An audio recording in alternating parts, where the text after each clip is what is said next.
Bonsoir. Bienvenue dans votre nouvelle émission Enquête pas très normale. Apparition, disparition, ovni, extraterrestre, ou bien encore maison hantée, maison L. Pour vous, nos équipes se sont déplacées en Normandie à la rencontre de Michael Bernard, qui va vous raconter comment cette vie est devenue un enfer, cette fameuse nuit du 11 mars 2020. Des témoignages de proches ou d'experts agrémenteront ce reportage signé Jean-Denis M. pour C10. Alors bonjour, je m'appelle Michael Bernard, j'ai 40 ans, je travaille pour une entreprise qui s'appelle Bricossure, euh, tout pour le bricolage et l'outillage. Donc je vais vous raconter ce qui s'est passé cette fameuse nuit du 11 mars 2020. Donc on était entre potes chez moi, tranquille, en train de faire un karaoké, et puis là tout d'un coup, parce que j'avais envie de déconner, et puis surtout parce qu'on était bourré, j'ai décidé de mettre cette perruque. Et là, ça a été très vite, je me suis pris comme une décharge électrique, comme si on me mettait du 220 dans le corps, et il est entré en moi. Claude François est entré en moi. Alors je sais que ça peut paraître bizarre, mais ça ne l'est pas, et c'est réel en fait, il intervient quand il veut, tout en chantant en fait. Comme j'ai tendance à dire, Michael, ça s'en va et ça revient, c'est fait de tout petit rien. Ça se chante, ça se danse, ça se retient comme une chanson populaire. Donc voilà, ça c'est fait. Donc non, c'est pas évident, non, non, non, parce que il croit que le courant passe bien entre nous, mais non, je le supporte pas, moi, je le supporte plus. C'est difficile. Moi, ma femme m'a quitté pour le sosie de Frédéric François. J'ai plus d'amis, je sors plus de chez moi. J'ai cette perruque ridicule incrustée sur ma tête. Non, faut, faut qu'on fasse quelque chose, je suis désolé. C'est épouvantable. Ah bah, je voulais le quitter, moi, ce grand con, parce que je le supportais plus. Ah, disons que Claude François, ça a été la petite goutte qui a fait déborder le vase. Parce que moi, le sosie de Claude François, ça me plaît pas du tout. Moi, je préfère la morale italienne plutôt que me chanter ça s'en va et ça revient quand on fait l'amour. Parce que ça, pour s'en aller, ça s'en allait. Mais ça revenait jamais. Voilà. Donc là, vous allez me filmer en train de travailler, d'accord? Ok. Attendez. Oui, bonjour madame. Tu as les yeux bleus, Belinda. Tu as le front blond, Belinda. Non, non, c'est... Oui, non, excusez-moi, oui. Non, c'est bien moi, monsieur Michael Bernard, oui, tout à fait, oui. Oui, au sujet de votre commande, oui. Attendez, je tape, je regarde.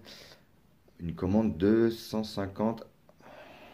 Si j'avais un marteau, je cognerais le jour, je cognerais la nuit, j'y mettrais tout mon cœur.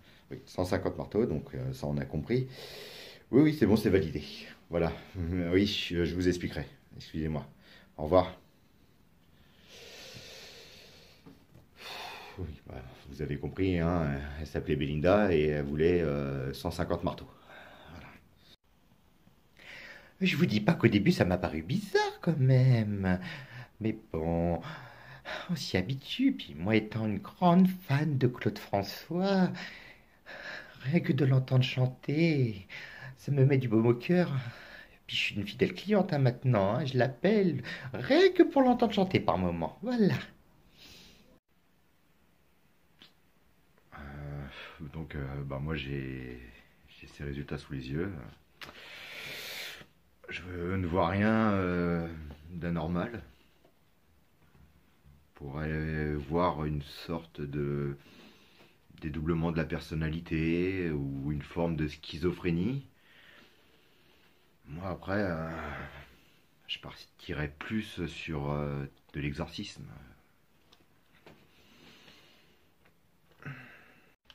Écoute, maman est près de toi, il faut lui dire, maman, c'est quelqu'un pour toi. Oui, Oui, je vous ouvre. Deuxième étage, droite. Voilà.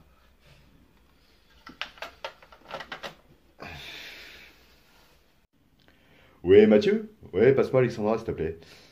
Oui, Alexandra? Ah!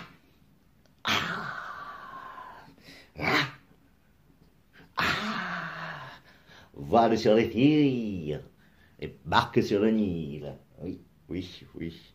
Oui, non, non, c'était pour... Ouais, bon, bah dans ces cas-là, ok, ça marche. On se rappellera après. Ok, y a pas de souci. Ouais, salut.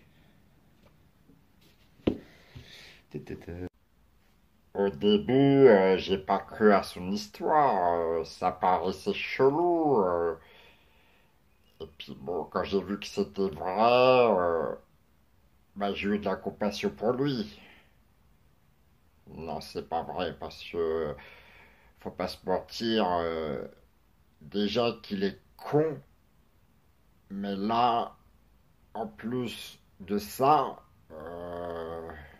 je le supporte plus, hein. Heureusement qu'il bosse chez lui, hein. Voilà. Pour moi, qui suis un grand professeur qui a étudié les revenants, les fantômes, les spectres, tout ça, pour moi, il ne croit pas une seule seconde à son histoire. Et pour moi, c'est juste un débile, un charlatan, tout simplement. Alors, il a un rituel quasiment tous les jours. Il faut qu'il regarde son film qui est devenu son préféré.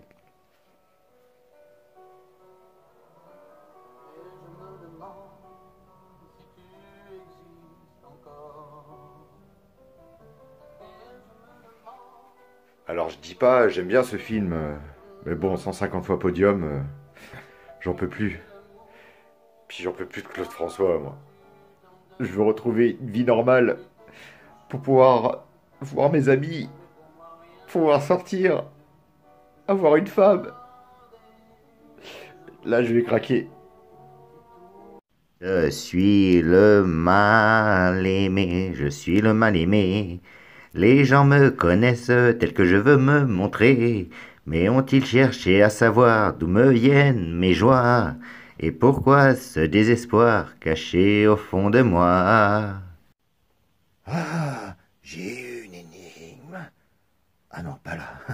Je me suis trompé, pardon.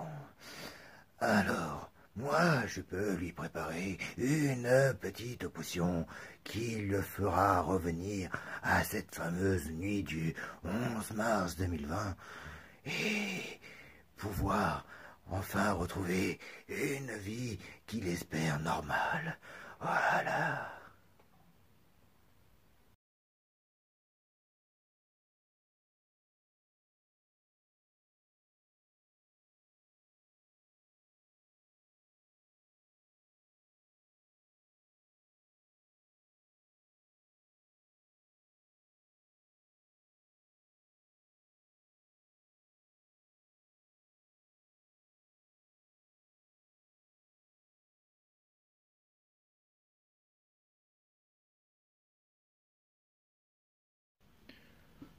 Pour allumer le feu, pour allumer le feu, pour pouvoir allumer ma cigarette, pour allumer le feu. Je voudrais bien, mais je peux point. C'est pas commode d'être à la mode quand on est bonne du curé.